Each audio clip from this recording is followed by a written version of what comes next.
The only reason that we have guns here is for our own personal protection and safety. Right now, the threat level isn't as high or intense, so we don't walk around full kit, slung weapons everywhere. There may be a few individuals like that, but one of our number one orders to all the men and women here, never, ever, ever fire unless fired upon. And we will stand our ground with that.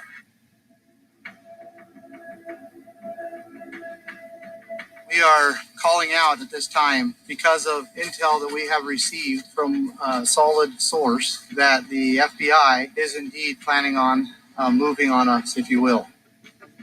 I had put out a request for assistance from the Oregon State Sheriff's Association. And since it was a federal wildlife refuge and had been taken, I requested that the FBI handle that investigation. We are preparing to defend ourselves, preparing to defend the people of Harney County, and we're preparing to expose this corruption that has been going on for years, and it needs to end here. Thank you. When I grew up, I never got out of line. I never spoke out of turn. I was one of those kids when I walked from in class in Sunday school when I was a little kid, all the other kids were rowdy, and I always folded my arms and trying to get. It came natural to me to be in line. And so this is very out of character for me because I've always tried to follow the rules and to get. Do you know I don't have a speeding ticket today? I do have one warning. This choice is solely mine. Nobody asked me to do this. Bundy's didn't ask me to do this. They didn't stop me. They respected my choice. But this choice, this decision is mine and mine alone, and I will live with it. And I'll bear the consequences, whatever they may be.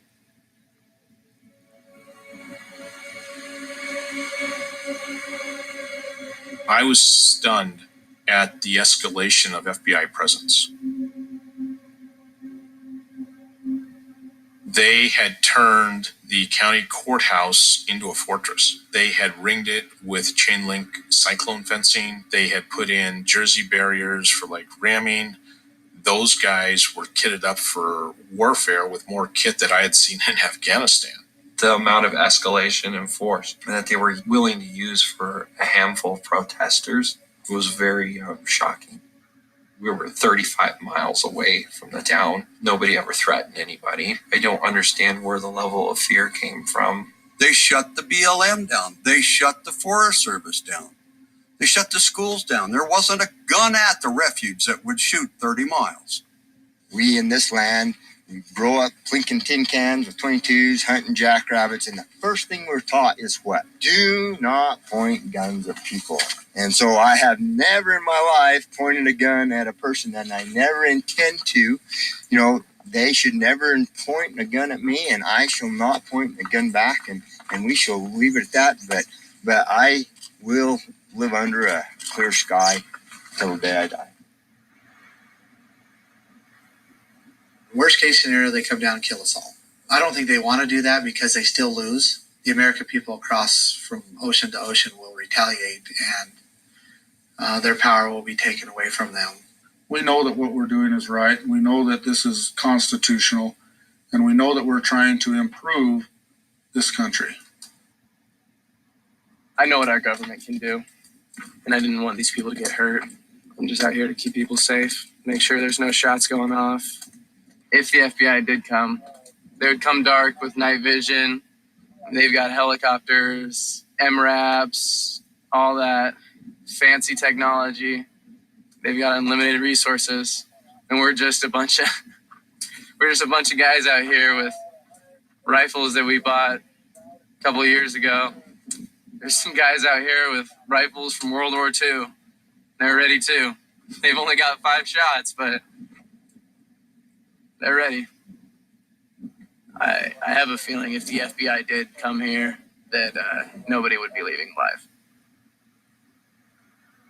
With the escalation of FBI presence, it became very concerning that they were going to try and go after these guys violently.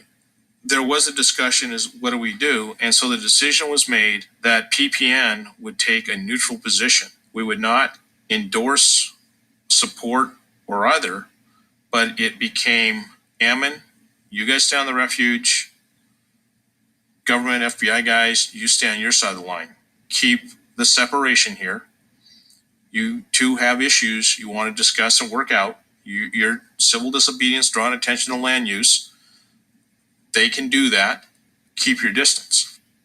We have every constitutional right to be doing what we're doing because it very clearly states in the Constitution that the federal government does not have the right, does not have the authority from the people to come down into the states and to control its land and resources. If they are to control land and resources in the state, then it has to be properly ceded to the federal government. And the way that's done is outlined in Article 1, Section 8, Clause 17. Under Article 1, Section 8, Clause 17, Congress will have authority with the consent of the legislature over forts, arsenals, dockyards, magazines, and other needful buildings. That's all they can have as far as places in the state of Oregon. This whole reserve here is unconstitutional, and the states have to, well, of course, right now the militias are stepping up to take this land back from the federal government and giving it to the states. There is a federal central power called the federal government that says that they own and control 1/3 of the landmass of this country. Now, they have complete legislative power. A man just sitting behind the desk can write a statute that has the force and effect of law. If I or the rancher gets contrary with that, there is a ranger, a BLM ranger, that is armed with a gun that enforces that statute. If you get contrary more, you're hauled before a federal court. Now, neither the bureaucrat is elected nor accountable to me, and the ranger is not elected nor accountable to us, the people, and the judges aren't. All three branches of power are combined into one without representation. So this is a serious issue to freedom. Everything that we live in, the cars we drive, the clothes we wear, everything comes from the earth. When those resources are restricted or controlled to the point where people can't access them, they can't use them, they can't benefit from them, then what it does is it puts people into poverty.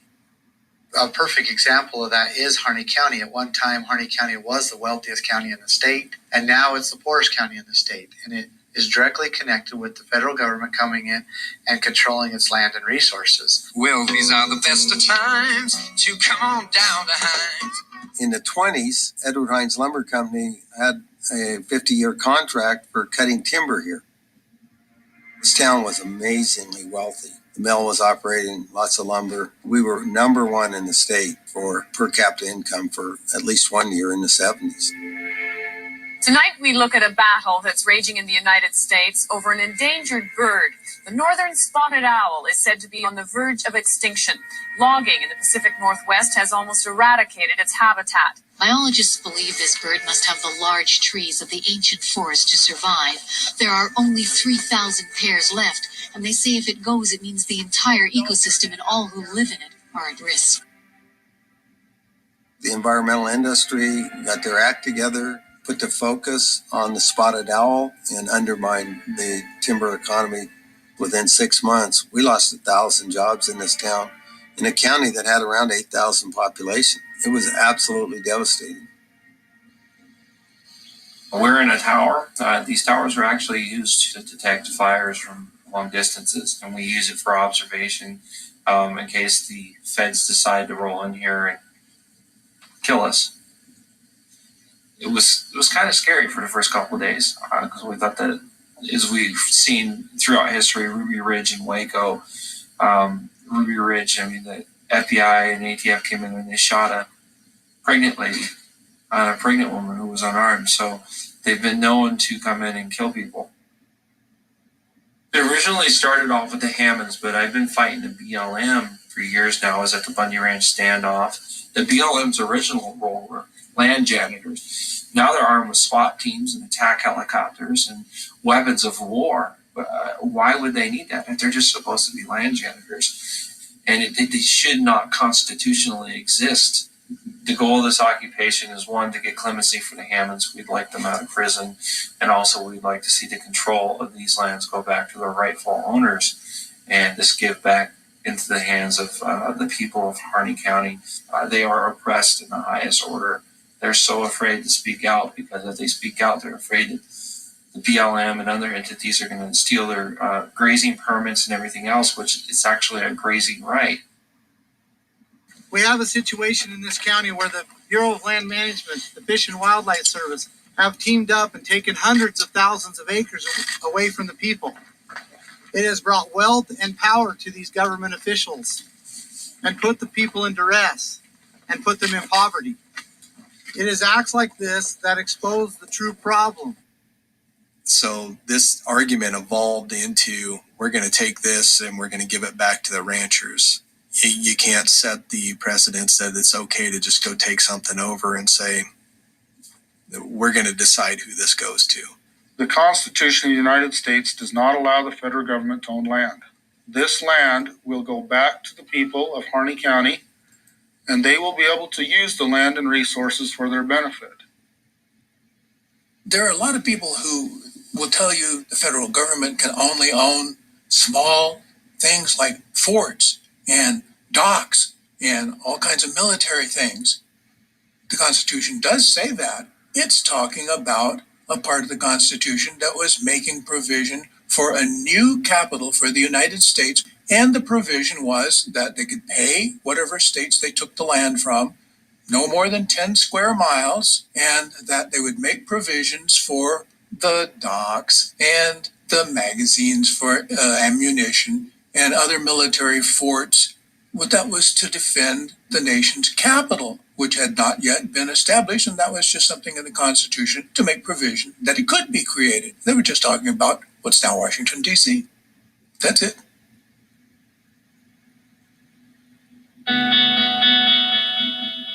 Yeah, the donations are coming from all over the United States. A lot of them have come straight from the ranchers that live in the town. They appreciate everything we're doing. And it makes me feel good. It makes me feel like I'm doing something for a good cause. I'm a terrorist. Obviously, we are all terrorists here. And anybody that comes on this property is a terrorist. And the media coming in here, I don't really want to talk to them anymore because they're going out and telling everybody that we're not doing the right thing. And we are doing the right thing. You know, we all have families. We have children. We have jobs. We stepped away from that life to come over here and do some good for our community. These people deserve better than this. Our government should know better than this. They have no feelings, no compassion for anybody in this country at all anymore. They're not representing us whatsoever. My reason for being out here with a straw book the camel's back was the fact that the media trying to make it play out that the Hammonds were, are some kind of domestic terrorist. I mean, this is a 74-year-old man. He knows he goes to prison for another 40 years. He ain't coming back out to see his family again. Over a 139 acres that burn up. Us patriots go through such bullshit. The American public has no idea. We're pro-Constitution. The Constitution of the United States. We are pro-government. We're not anti-government. We are against people that are in power, that abuse their power in government, that do not follow the Constitution. It doesn't matter how many there are that are for us or how many there are against us. Even if there's just one person that's being terrorized or forced to live in oppression, then we need to step in and we need to help lift them up and build them up. There's one of our founding father quotes that says, it does not take a majority to prevail, but rather an irate, tireless minority, keen on setting the brush fires of freedom in the minds of men. And that's where we're facing right now.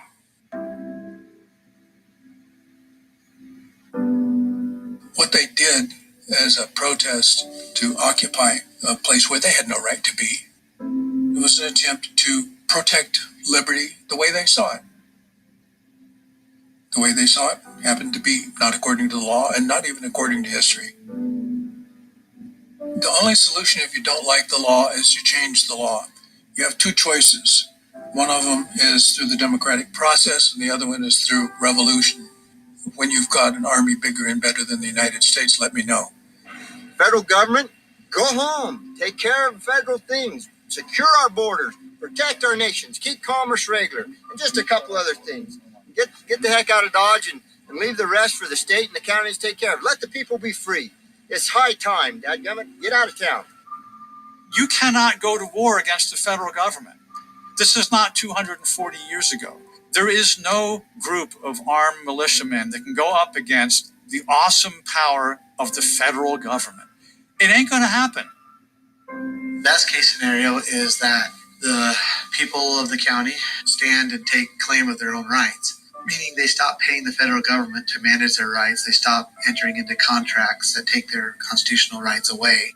Once that is done and recognized, we want to see the Hammonds freed.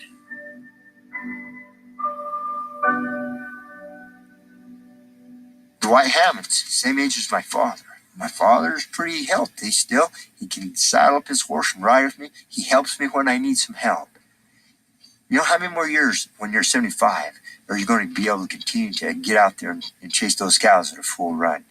You know, I'm so grateful for those few years that I still have with my father. Where's Dwight? Where's Dwight Hammond? Where is he spending those 5 years, dadgummit? If we don't get him out of prison, that's why I am sitting here on this place. Call me an occupier, call me a terrorist, call me a dadgum ignorant redneck. I don't care. I am here for Dwight Hammond and his family, and they had better get out of that prison. They need to be pardoned. Mr. Obama, you and I don't see eye to eye on probably anything, but I am appealing to your humanity, Mr. President Obama, to pardon them. That is unjust. Let them go home to their families. Let them go home to the families. I want to get the heck out of Dodge. I want to go back home to Arizona. I don't want to be here on this place, but I am here because of the actions of this federal government. And by dang, if you want to give me a warrant to come after me with the FBI, so be it. I don't care, but you better well let those Hammond families out of prison, because things are starting to heat up, and I don't think you guys actually even really care.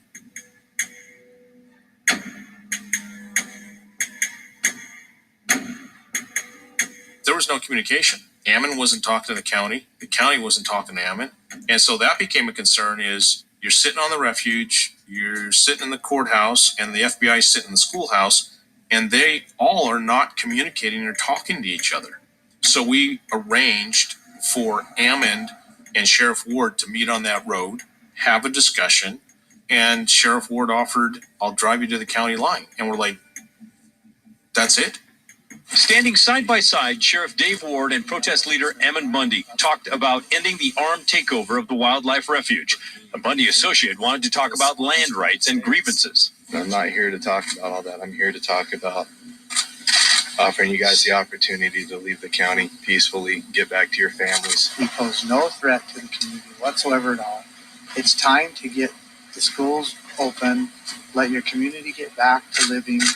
We do not pose a threat. And that's what I'm asking for. But that can be done without us leaving. At the time that I offered them the opportunity to leave and to escort them out of the state, there was a lot of different components, things going on behind the scenes there. The federal side of the House was more on board with, resolving the situation. So no charges had been filed federally, rather than charging these people locally and keeping them here. If we could resolve the situation by getting them to leave and go home and let them work it out through the legal system. Yeah, I'm sure there was going to be some consequences, but nowhere near the level of consequences that they face after a 41-day standoff. I want to help you guys get out of here. I'll get you a safe escort out. We're getting ignored again, Sheriff. Sheriff. I didn't come to argue. I just came to I'm not offer you either. guys peaceful resolution. Okay. So I appreciate it. Once they rejected that offer and said, we're staying here, I knew that they were going to force us to deal with them. Giving in to an armed criminal takeover, but it's just not going to work. There came a point where people had to be taken into custody.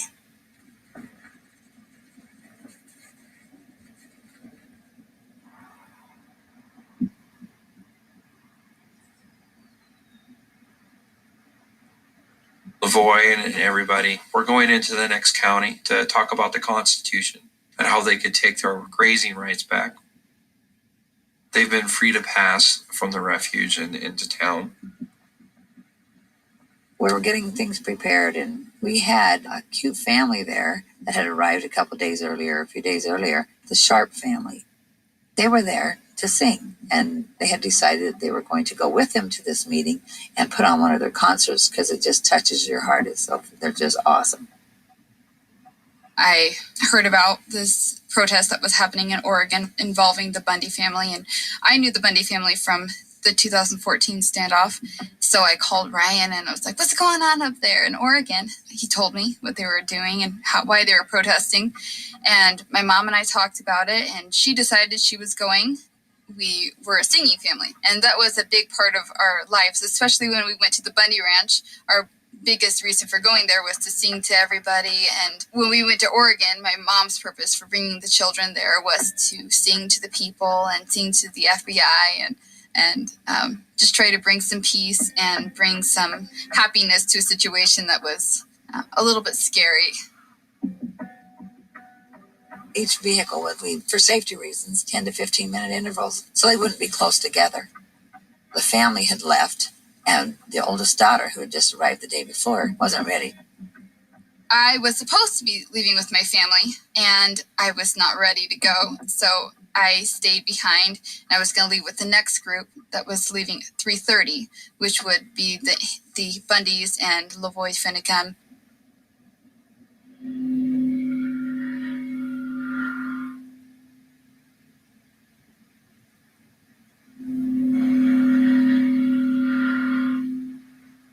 We left in LaVoy's truck. It was about a 2-hour drive for us. The Jeep behind us was supposed to be coming 10 to 15 minutes behind us. They came directly behind us, and for them to be right on our tail was really not what was supposed to happen. Then LaVoy up in the front noticed this bunch of vehicles, and there was an angled road there. There was a whole bunch of these SUVs and vehicles lined up.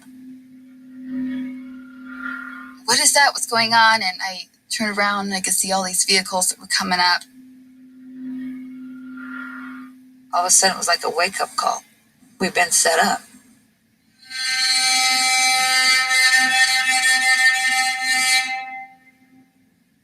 So we just saw vehicles coming up behind us. We could hear their sirens and see their lights, and we could see them pull the Jeep over. LaVoy kept saying, we got to get to the sheriff. We got to get to the sheriff. And that's in Grant County. We knew that he would protect us. They started shouting to turn the vehicle off and put your hands out the window. And LaVoy didn't turn the vehicle off, but he put his hands out the window and his head. And he said, are you police? He said, we're going to the next county to talk to the sheriff. I'm going to meet the sheriff. The sheriff is waiting for us. So you do as you damn well please. But I'm not going anywhere. Here I am, right there. Right there, put a bullet through it. You understand? I'm going to go meet the sheriff. You back down or you kill me now. Go ahead, put the bullet through me. I can see on top of his hat is a red laser. I'm worried that they're gonna shoot him. All right, send the woman out now. What for? Well, I'm going to ask them if they want to go out. What for? What are we? I was like, okay, I'm not getting out of the vehicle. I was afraid that I'd be shot if I moved too fast or if anybody did anything. Victoria says, I'm not getting out. Then I'm not getting out either. I'm not turning over. I'm going into Day County.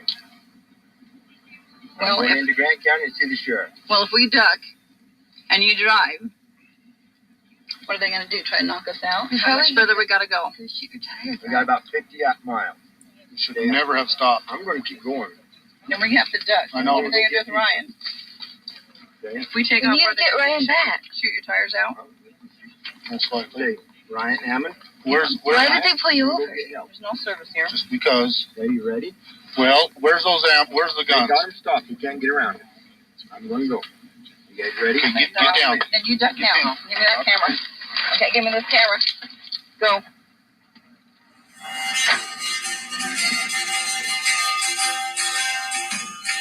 and I looked out and I could see one vehicle behind us pursuing. Keep going. What about Hammond and those guys? We can't get around them. I'm going to go get help. Okay. And then all of a sudden, he said something about a roadblock. Yeah. Hang on. Okay, they're shooting. Hang on. Okay, sit down. Okay, we're here. Go ahead and shoot me. Trying to. Stay down. Stay down. Stay down. Stay down.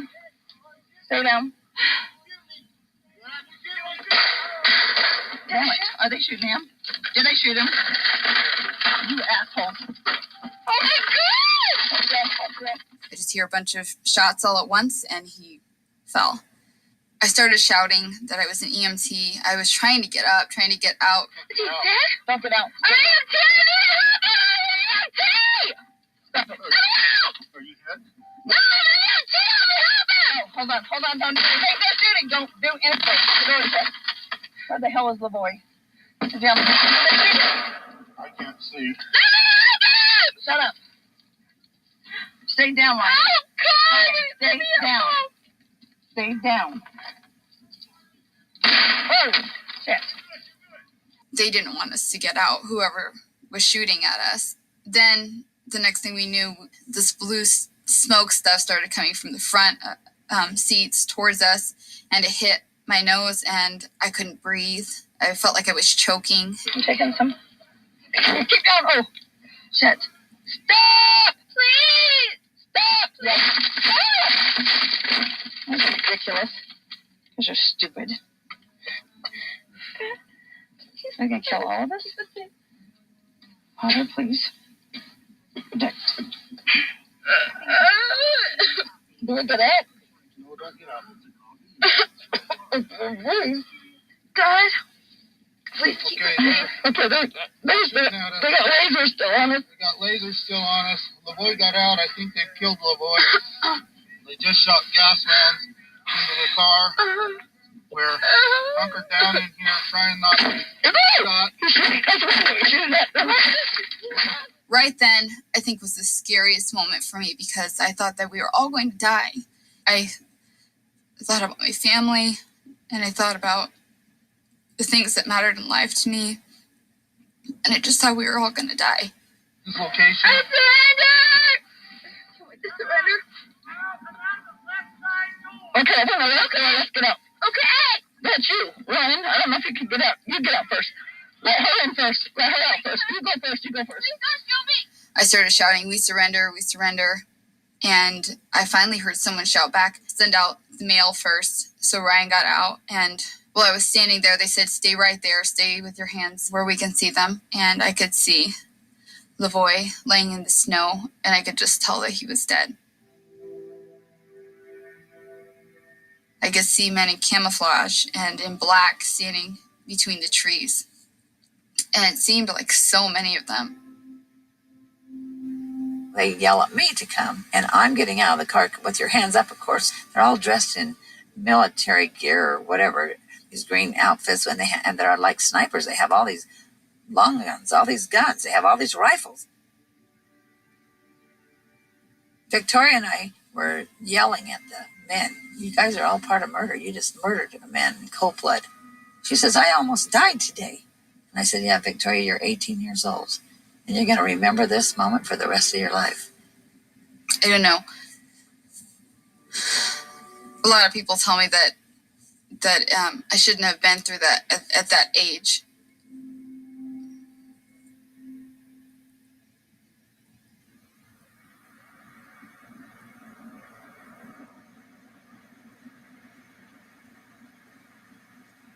Tuesday morning, I called him to talk to him about what I was going to be doing that day. He said he was really busy, that he had interviews lined up with John. That was the last time I talked to him. I'd gone into Fredonia with my daughter for her game about 1:30, and his parents were there, and his brother was there, and my son was there, and we were all there. All of a sudden, somebody came up to me and said, "There's been something that's happened and she was hysterical.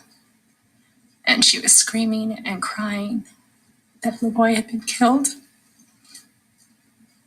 And it was just unreal. It was not real. Somebody had gone into the gym and told the officials what was going on, and they stopped the game, and they brought my family into the hallway, and we told them what was going on, and they gave us privacy for a while until we could get ourselves together enough to go over to the local police station and try to get more information and confirmation, and because we were still holding out hope that it wasn't LaVoy. And that was a nightmare in itself, just going over there and making those phone calls to people who were just heartless on the other end and would just push forward or the hold button or transfer me to another agency or transfer me multiple different times and then just put me on an answering machine without answering whether or not it was LaVoy. I thought, how could people be so unkind? But and then that town had been through so much with the different groups that had come into their town and the FBI and the sheriff's department escalating fear, that they were just probably glad that it was over.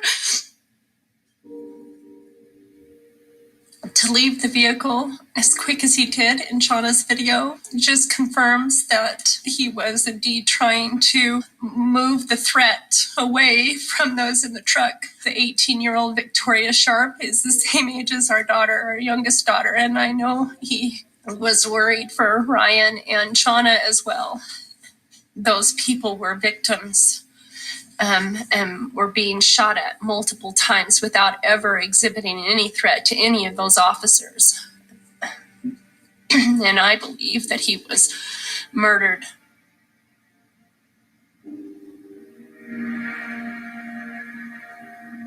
I can't imagine anything that could be bad enough that would be made better by the death of a man like LaVoy Finicum. But then I hear my husband tell me that he's scared to death in prison. And so I don't know everything. He was shot in the back without a gun in his hand. Whether he was reaching for one or not, he never pulled a gun out of his hand. I think they expected to shoot someone that day. I mean, they shot at the vehicle before he got out. They shot at all of us, really. Then he got out and he definitely drew their attention away from us. His whole conviction was to protect us. And I know that he was running away from the vehicle so that he would draw the fire and they wouldn't fire upon us. I don't think that he was murdered. LaVoy reached toward his pocket, if I remember correctly, at least 3 times. I had an investigation done and an autopsy done myself. I picked up his body. I took it to the medical examiner, so I know that he was shot in the back 3 times. And I know that those exit wounds came and exited on the left side, and that is where he is reaching each time. But his hands go back up in the air multiple times as he reaches for a shot. He goes back up and his hand is empty again. He did not go for a weapon, or he would have had the weapon in his hand. It's really hard to separate all the factors that led to a tragic death. At the end of the day, LaVoy Finicum was the one who had the last best opportunity to prevent violence. Had he complied with the orders of the officers, like everyone else in that vehicle, he would be alive today. And unfortunately, there was life lost through the course of this. But I still believe that they found the most peaceful resolution they could. I had asked these folks to go home. It's been said many times, you could have taken them into custody here or here or here. There were a lot of opportunities, yes, but no safe opportunities to take somebody into custody after statements had been made that they weren't willing to be taken into custody. If there was a failure somewhere in trying to resolve this, it would be that loss of life.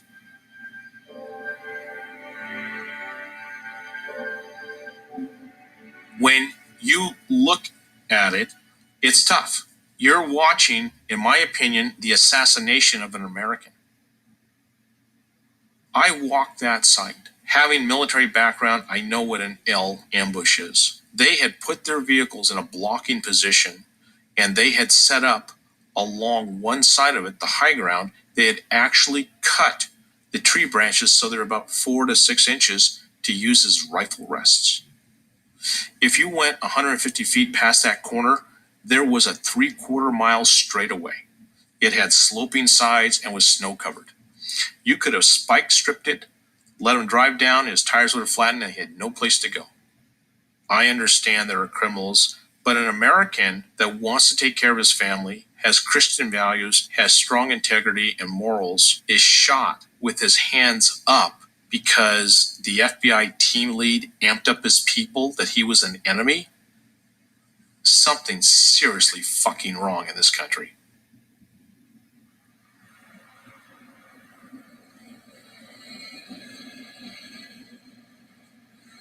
After Mr. Finicum lost his life, we were able to get a blockade. What that is just one more armed element you have to go through.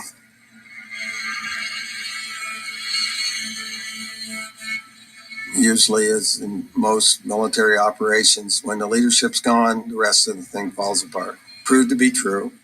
Over the next, 24, 48 hours, everybody scattered to the wind, with the exception of the 4 that were left at the end. And I never did understand what their point was. David Fry, Jeff Banta, and Sean and Sandy Anderson are the last 4 remaining at the refuge, 40 days after armed protesters took it over.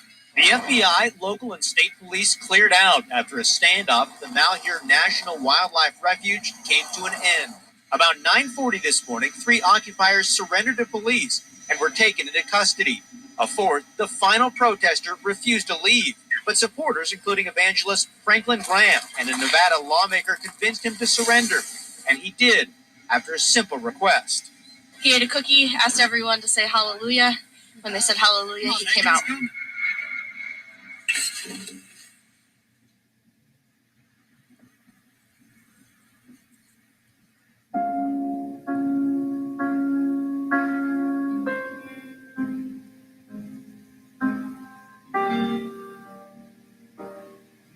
You know, they say that there was an armed standoff in Harney County. That is a total bullshit lie. There were people that were exercising their Second Amendment rights. There were people that were on guard, but none of those people ever pointed their guns at anybody.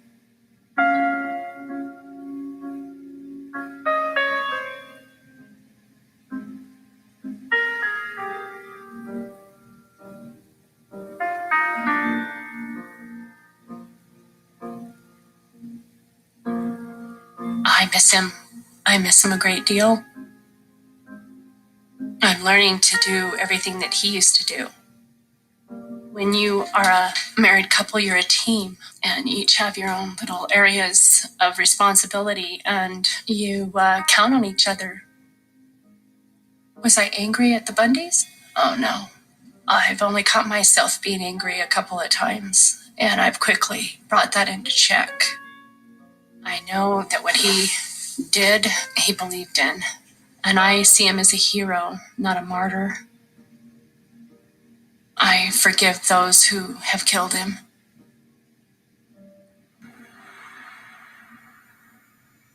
I usually get a call every night or every other night, mostly just for him to know that I'm okay. And he tells me that he doesn't feel safe. what's left? They've given up their right to appeal. So the only thing left is to ask for the president for executive clemency, to actually look at the case and see whether he thinks it's fair and whether he thinks what they did deserves 5 years in prison, and asking for mercy. I keep hoping that there's some commutation or clemency or pardon or something, that there's somebody out there somewhere that can understand what a travesty our federal government is.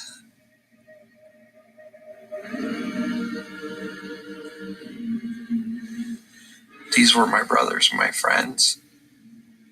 They're locked up, and one of them's dead. If Bundy had had his act together, he wouldn't have allowed the militia anywhere close to him. He'd have done an occupation for a period of time and left. And today the law would be on trial. The regulation, all that stuff would be on trial, as opposed to him being on trial. What's happening to these cultures? They're being murdered. Ranchers are worried about coming up. They don't want to become the target of the bureaucrats. Martin Luther King got it right. He did peaceful demonstrations, sit-ins, walked across bridges. Bundy did it with firearms.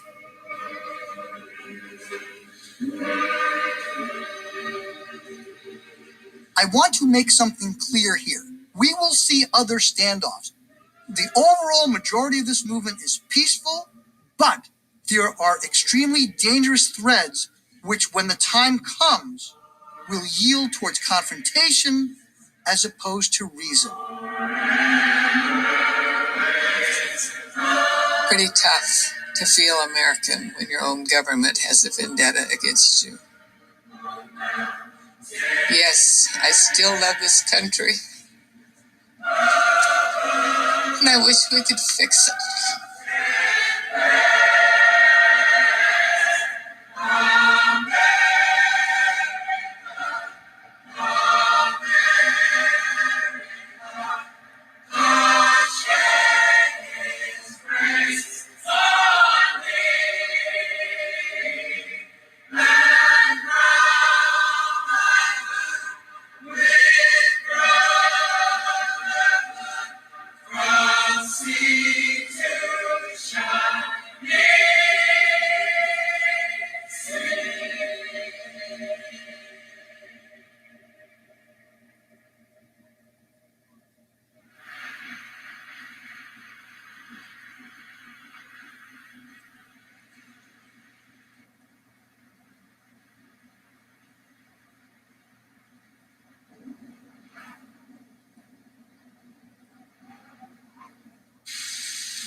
The first and most important rule of gun running.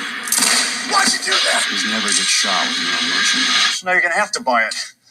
It's a used gun. You get rich by giving the poorest people on the planet the means to continue killing each other. Sell by the kilo. There are men going through our garbage cans. Is there anything I should be worried about? She doesn't know how you pay for all this.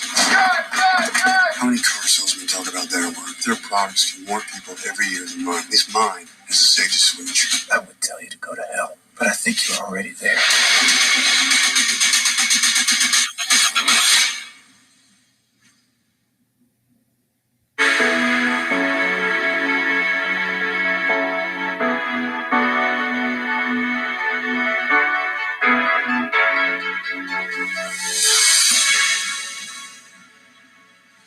Pilot, stand by, please. Have we come? I'm just deciding which dark secret to reveal first. Fearless is about teaching people to fear less and really making the point that the people they might put on a pedestal, they don't succeed because they don't have fear. They succeed because they've learned how to manage their weaknesses, how to manage their fears, and how to capitalize on maybe one or two key strengths. What the turning point for me with bombing was, I remember one time just being on stage and I was bombing, and I just pictured all my friends watching me, laughing at me in the back, and then that got me a laugh at myself. I wouldn't say I'm fearless. I just try to be funny. I'm not that deep. Do you want to do this instead of me? I'm not. Nice sneakers. As far as long-form, dense, tactical interviews go, this is about as entertaining as it can get, while focusing on making it usable. Don't be afraid to try crazy things. I thoroughly enjoyed the format, and the audience component was a great idea. Be in a position where you have thought of everything, but don't let any of that slow you down. Tim had a lot of penetrating questions, quite a few of which I have never heard before. I think the show in a number of practical ways will help people to overcome their fears by helping them to define their fears. I just vowed on that day I will never make another note of music that I don't believe in with all my heart. The most successful people you can imagine have many different flaws. Therefore, none of those things are fatal flaws in you yourself. School was just hard for me in general because I just hadn't developed good social skills. There's no magic to it. Part of my goal is really to just go behind the scenes with these people, dig into their brain, and get the specifics. The people that are watching have a deeper sense of how they can pursue what matters most to them. To love deeply, to care, to have a life that has meaning, and maybe pursue the path of mastery. 5, 4, 3, 2. What makes this show different, it's not just the highlight reels, it is a real focus on obstacles, struggles, challenges. So the same lessons you're going to go and learn there, the things that are going to help you in business. People that are going through things, watching this, that are like way harder than stuff that I've ever had to go and face. And I hope it helps them in some way. Looking at how all of us as humans, as imperfect creatures, can carve our own paths. So after, a couple hard years and running through millions of dollars, and a lot of it is my own money, we had to go out of business. So we have first roadkill story. It was fun to kind of talk about the breadth of my entrepreneurial life and not just focus on like the last 10 years of Tom's. We can use key photographs. We can do research and pull up videos that perhaps the guests themselves they haven't seen in 10, 20 years. Tim did a ton of research. I was pretty amazed. There were stories I didn't even know that I ever told anybody. Maybe he had one of his hacker friends go into my phone, listen to my conversations. No matter where you are, no matter what your job is, no matter what your obligations, there are things that you can borrow from these people. I think of it as a pyramid. First, I have to be able to not smoke pot, not become an alcoholic, manage my money, all the way to the top. This is a refreshing blast of cold water to wake you up and to get you to take action. And that's what I want to share with people who watch the show. Fearless with Tim Ferriss premieres Tuesday, May 30th at 8. Only on Audience. Your brother was in the luggage level. I'll fix this. This is the expression of like who I am. If it's in your blood, it's in your blood. I don't know that you ever saw LaVoy.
Just